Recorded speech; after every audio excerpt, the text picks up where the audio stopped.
Un débat pour le moins houleux. Ce dimanche 7 juillet, les premiers résultats du second tour des élections législatives sont tombés. Si le Front populaire est arrivé en tête des suffrages, il n'y a pourtant pas de majorité absolue au sein de l'Assemblée nationale.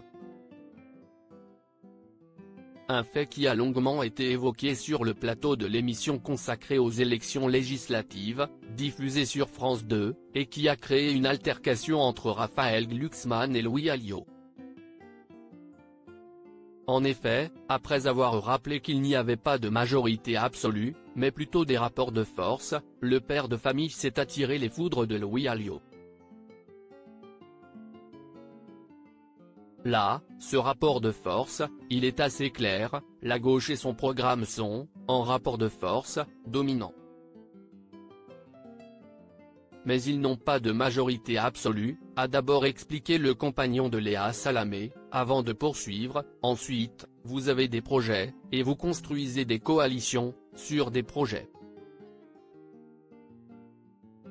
La France va découvrir ce que c'est une vie parlementaire. Un scénario qui n'a pas plu à l'ancien vice-président du Front National qui s'est alors insurgé, il n'y aura pas de majorité absolue. Seulement, le débat s'est ensuite un peu plus envenimé lorsque le socialiste a assuré que la France humaniste ne voulait pas de gens comme Louis Alliot au pouvoir, il y a 66% des gens qui ne veulent pas de vous au pouvoir. Ce à quoi l'ancien compagnon de Marine Le Pen a rétorqué, piqué au vif, vous avez 70 députés, monsieur Glucksmann. Tout juste 70 députés, vous, le PS même pas. On en a au moins 150 ce soir.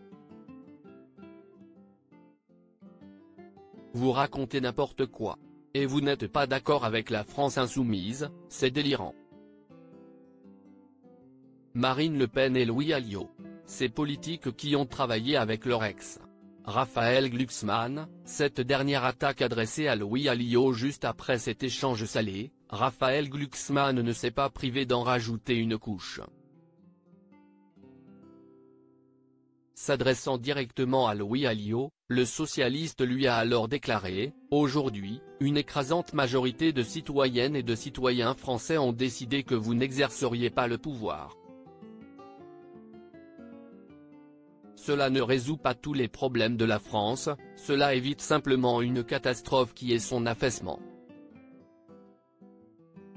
Un avis qui n'a pas dû plaire au principal intéressé. Article écrit avec la collaboration de 6 médias. Crédit photo, capture d'écran, France 2.